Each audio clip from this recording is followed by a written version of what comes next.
দুই প্রকার ইবাদত, হক আছে একটা আল্লাহর হক, একটা বান্দার হক।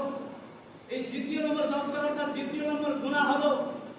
বান্দার অর্থাৎ কোনো ব্যক্তি কোনো বান্দার হক খেয়ে চলে গিয়েছে দুনিয়া থেকে, কোনো মানুষের জমিন কবজা করে চলে গিয়েছে দুনিয়া থেকে, কোনো এতিমের হক মেরে খেয়ে দুনিয়া থেকে চলে গিয়েছে। আর বিভিন্ন হাদিসের মাধ্যমে দেখা যায় যে কোনো ব্যক্তি এরকম ব্যক্তি যারা দুনিয়ার মধ্যে কোনো মানুষের উপরে নির্যাতন করেছে,